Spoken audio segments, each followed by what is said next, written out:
OS Trek, Episode 6, Saxon, Part 2. In Part 1, the crew of the Neutron was on their way to Earth for their rendezvous with their old ship, the Saxon. And now, Part 2 of the Saxon. Bridge, 12:56 hours. Commander Fowler was in my captain's chair and changed his location to the seat beside my chair on the bridge. "Give me the status, number one," I said. "Captain, all you have to do is look at the view screen now and see the speed, and therefore, what else do you need?" I looked at the green numbers on the view screen. There's also a number on the right lower half of the screen that I knew indicated to be the Neutron, which was 72142. Let me see. Oh, yes. We are set to arrive at approximately 1640 hours in or near Earth space. As you have been telling personnel, you wanted to stop and wait, correct?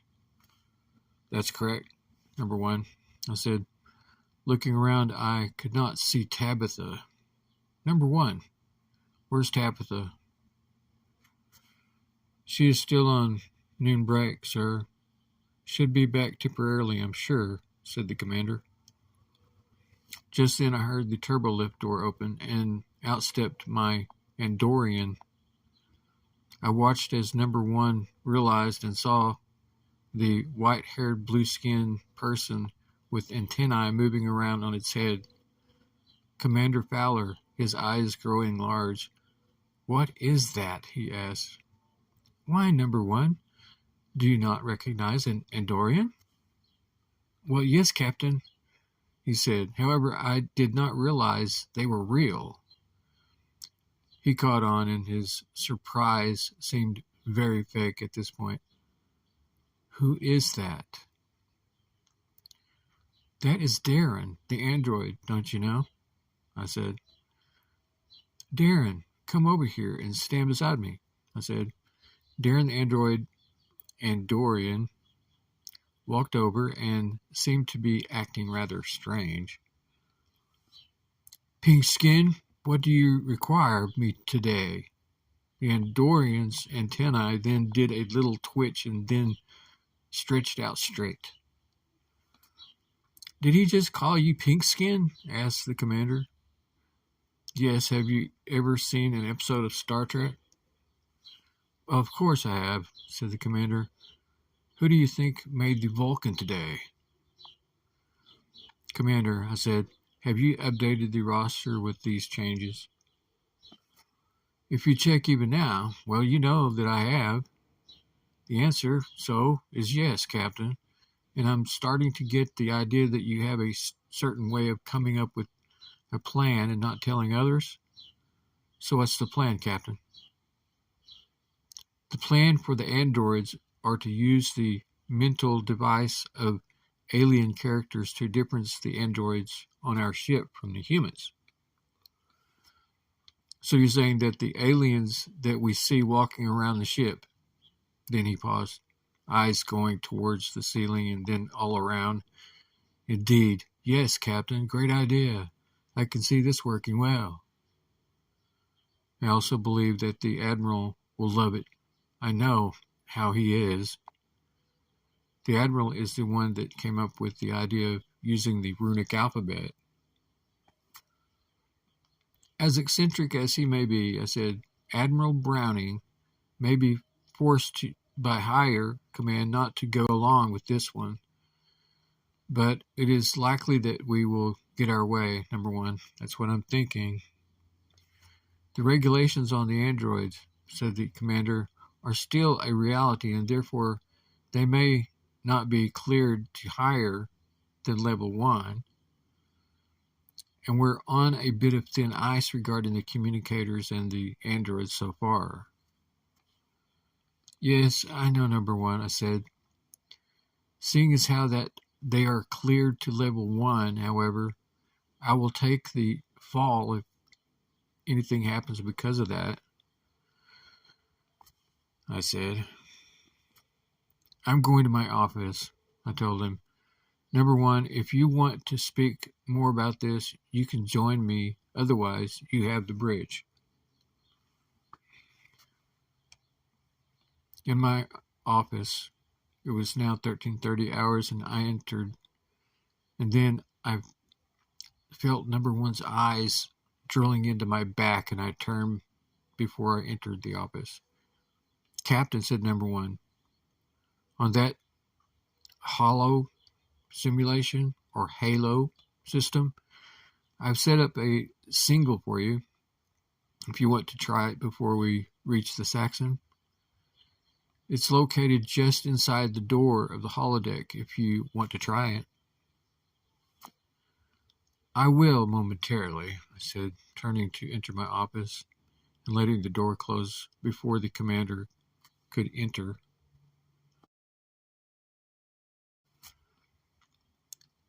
I used the replicator system in my office to give me my customary cup of coffee before I sat at my desk to create my log. Ah, sweet coffee.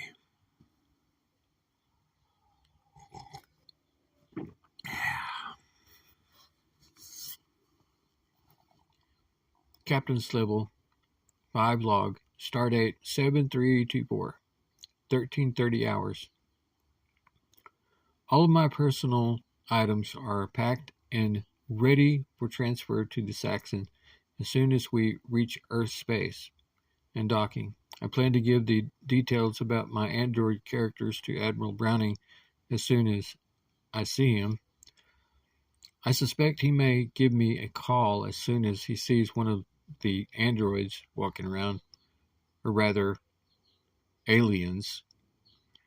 I have a mental image in my head of the Klingon walking up to the Admiral and saluting, perhaps following up with a hearty laugh from the Admiral as he's known to do. End of Captain's Level 5 log.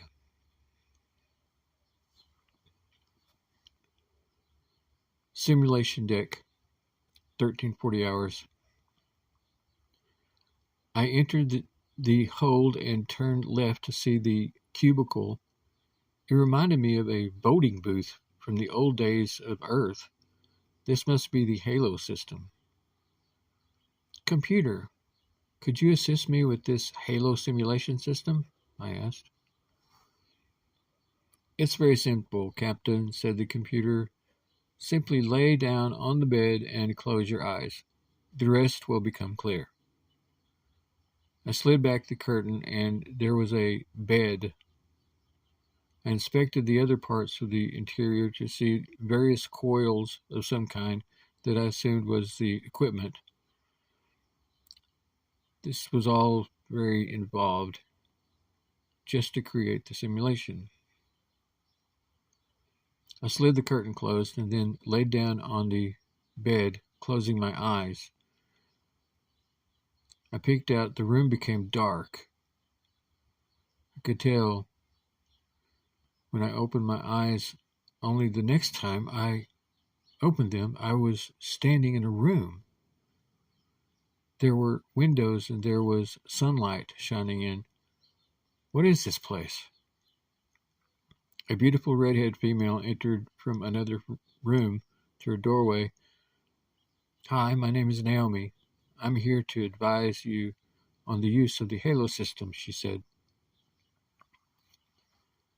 For starters, I said, who created this system? Chandler Bostwick of Earth Prime created this system, she said. This current room and myself were created by Commander Fowler, currently stationed on the Neutron as of stardate 7323, 2209 hours. Well, how long did it take the commander to create this? I asked. Not long, 1 minute and 25 seconds, said the redhead. He merely spoke me into being. You, in fact, could do the same thing. Try it, she said, blowing me a kiss. Well, I want a green-skinned woman with black hair down to her shoulders, I said. And just like that, in walked the green-skinned woman. It was completely naked. Computer, Halo system, put some clothes on the woman from the 21st century. The green-skinned woman then had on a black and white dress. And all this happening while I'm laying down? Yes, it said to me. The green-skinned woman said, "Excuse me, what is your name?" I asked.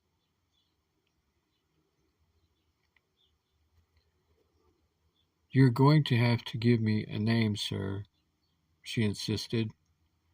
"How about just a random name from someone on Earth, if you can?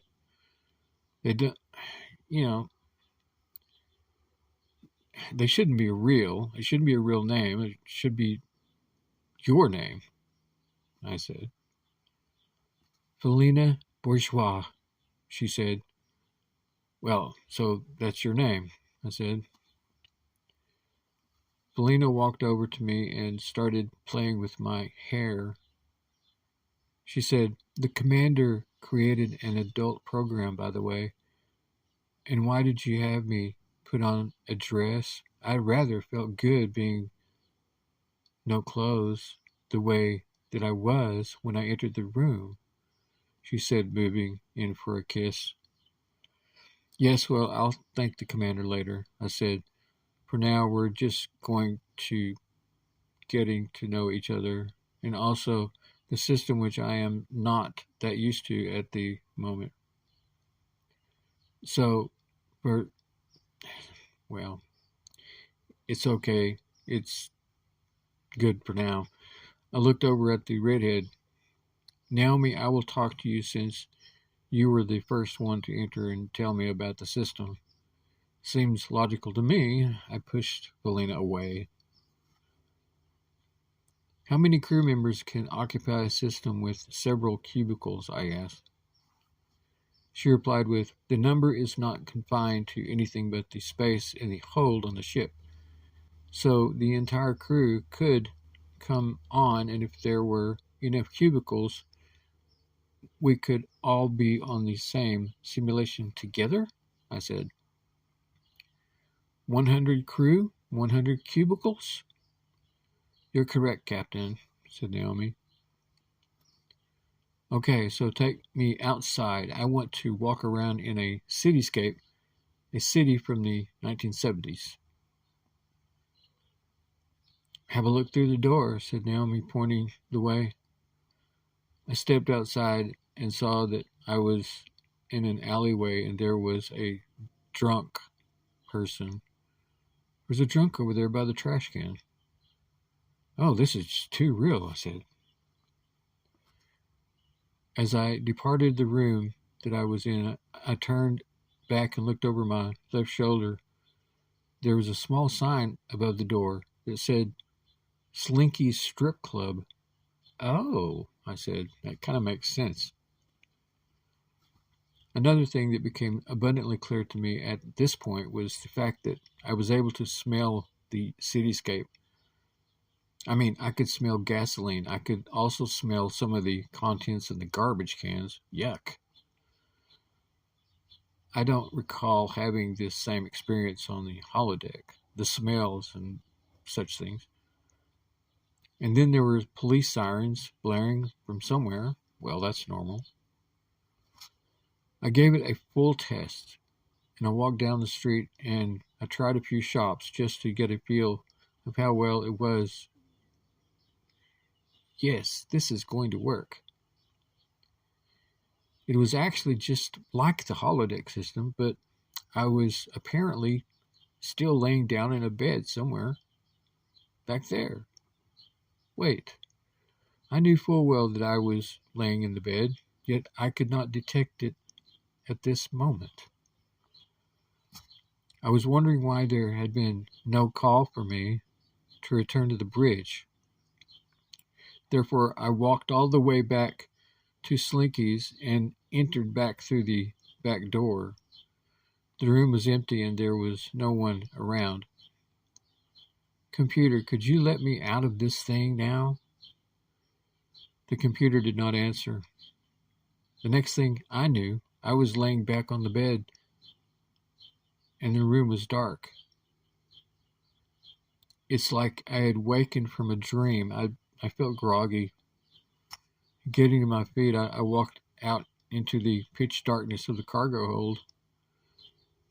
I realized now that the way to stop the simulation was to think of being in the bed and waking up and getting up just as one would do from a dream.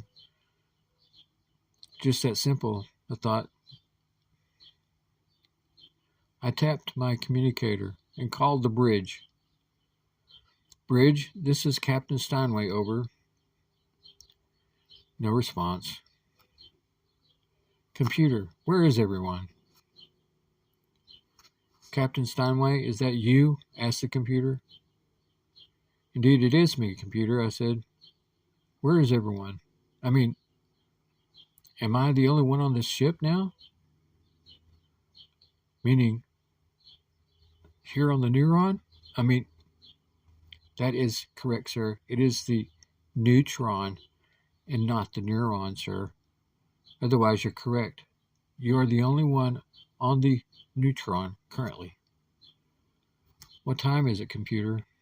It is currently 1700 hours on stardate 7342. Computer, what is the Earth date? May the 23rd of 2125, replied the computer. That didn't seem right to me, I thought. Computer, get me communications on the Saxon, over. This is Saxon Communications. Who am I speaking to, over? This is, excuse me, sorry, this is Captain Steinway, over. You can't be Captain Steinway, sir. Captain Steinway's, he's currently in the office on the Saxon, over. Well, I can assure you that I am the actual real Captain Steinway, and I'm currently now on a very deserted neutron, over. One moment, sir. While I was waiting, I was also walking toward the turbo lift that would take me to the bridge. Now on the neutron bridge at 1730 hours, as I exited the turbo lift onto the bridge, the lights came on by themselves. Captain Steinway on the neutron, this is communications. One moment, please. I waited for a moment, and then I heard the following over the communication system. Very well, said someone that was clearly sounding like my voice. If it's for me, then why has me not called and communicated with me? I heard my own voice saying over the communicator. I don't know who you are, I said to him on the communication system on the bridge of the neutron. However, I'm Captain Steinway. Who are you? No, I'm very sure that I am. You say you're Captain Steinway? You sound just like me, said the apparent impostor from the Saxon. Let me explain, I said over the communicator. I awakened on this hollow device on the neutron, only to find that it was running and I was still here. My guess at this stage is that it made a copy of me and transported an android, maybe. That android is you? Do you feel okay? I asked. That explained it, android. I mean, I am an android, apparently. I have no emotions. Here I was about to go to sick bay over the issue, said the voice, my voice, on the communicator. What's to be done with me? Asked my voice over the communicator. For starters, I said, you will transport back to the neutron and we will meet on the holodeck and see if we can work this thing out. Tell someone on the Saxon bridge, probably of a level of, an officer, make it no less than level 1 or two. Tell them that they are now in charge of the Saxon bridge. Captain Steinway, the real one, out. On the turbolift at 1740 hours, I walked to the turbolift and got up on the corridor where the holodeck was located and waited for approximately 5 minutes, I would guess.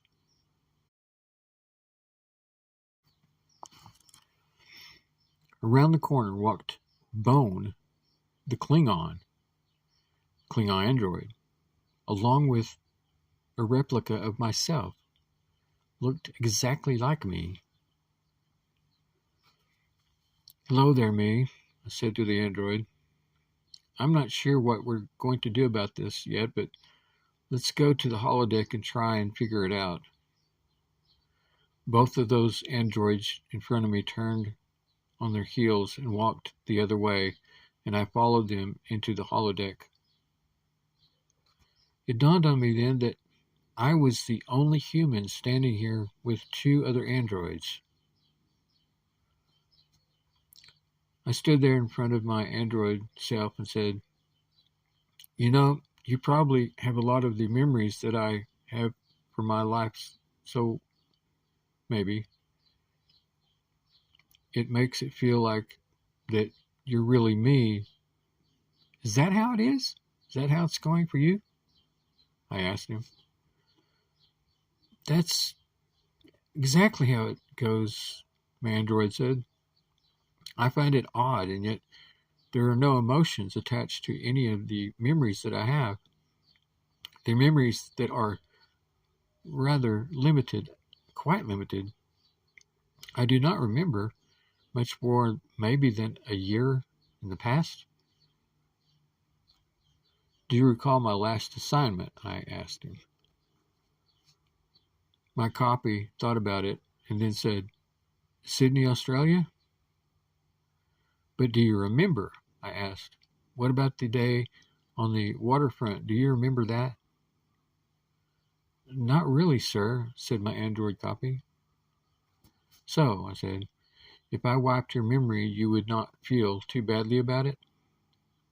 No, I would not feel badly at all for some strange reason. As I was saying, I have no emotion. You may do what you wish. Seems strange but true, said my android. I reached over and took the rank insignia pins from my copy's collar and forced them into a pocket.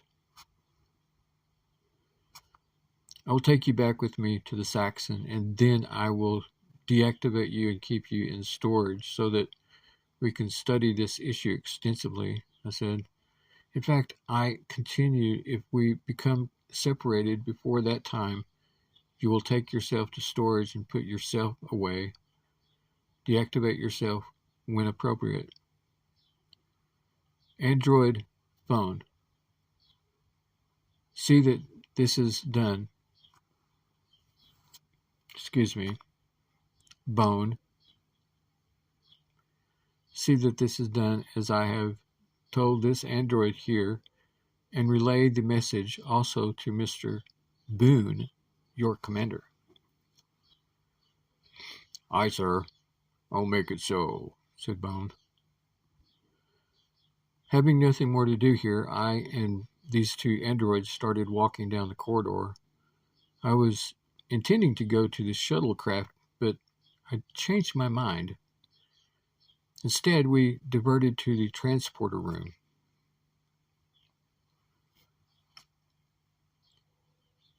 At the transporters, you two transport to the Saxon, I told them. I watched as the two androids walked onto the transporter pads while I used the controls in the communications system for the transporter to transfer them to the Saxon. Saxon, transporter room, this is Captain Steinway, over. Lieutenant Mavick, Saxon, transporter room, over.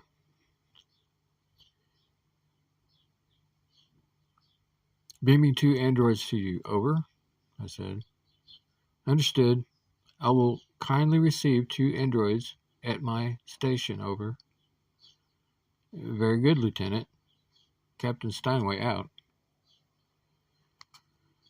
Before sending the 2 androids to the Saxon, I conversed with the computer. Computer, see that the android with the name Steinway has a face change to indicate that it is a Vulcan with pointed ears and maybe some street clothes from the current time frame.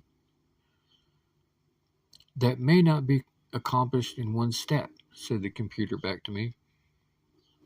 Very well, I said, exasperated. Well, first send the Steinway droid to the holodeck, then. The transporter may not transport to the holodeck without a receiving pad, said the computer.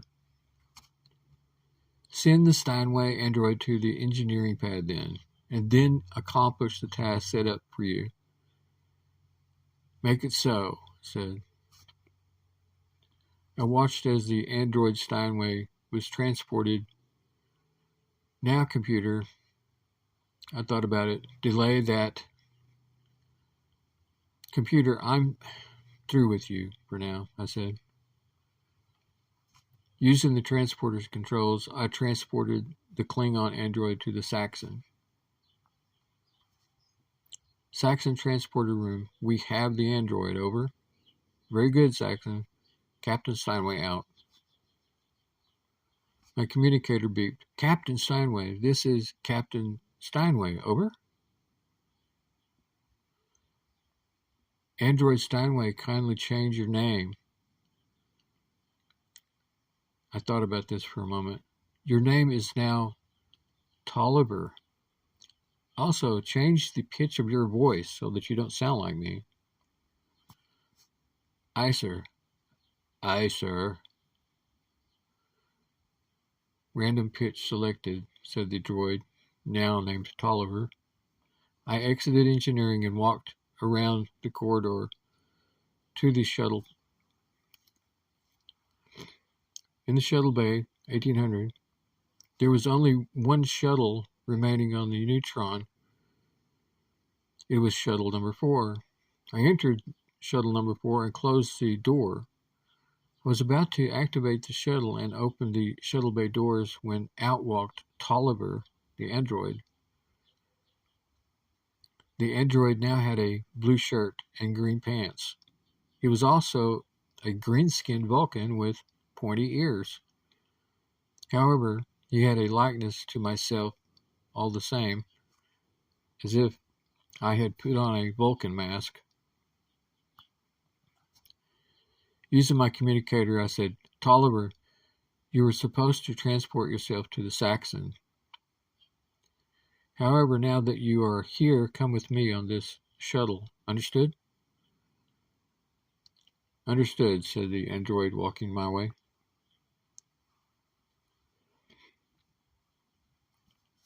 Now in Saxon engineering at 1805 hours, in the engineering section, back to the Saxon, I was looking at the log system, seeing the log that my android had made. First, I watched a visual of myself as an android on the Saxon when I arrived. It's rather strange, seeing myself walking around doing things that I did not remember doing. I heard the voice of Commander Fowler. Captain, this is Fowler, over. Captain Fowler, go ahead.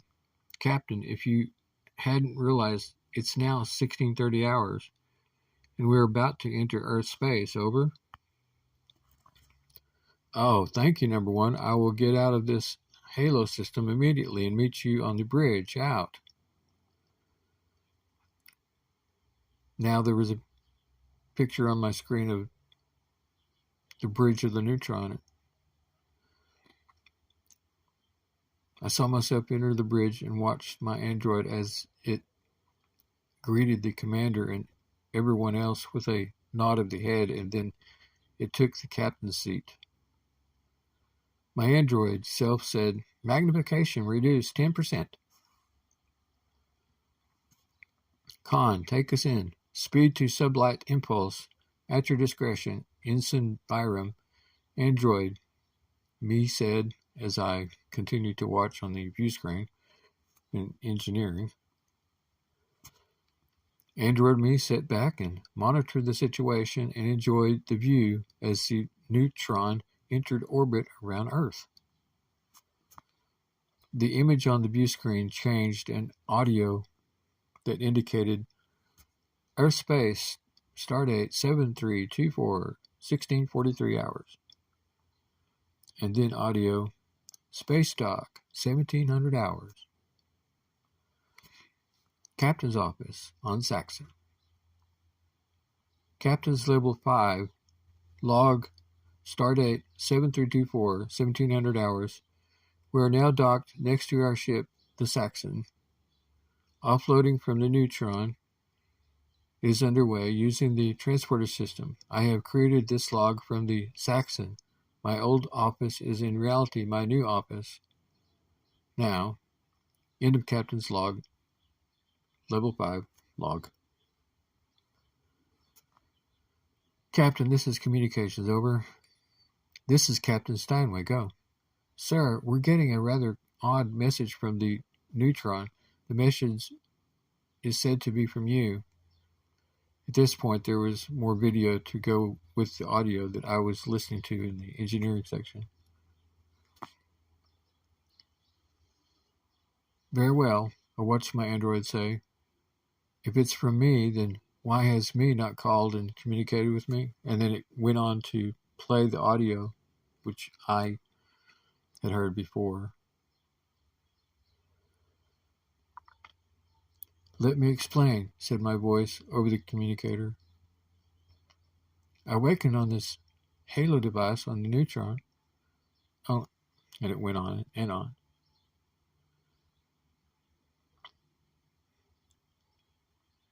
For starters, said my real self over the communicator, you will transport back to the neutron, and we will meet on the holodeck and see if we can work this out.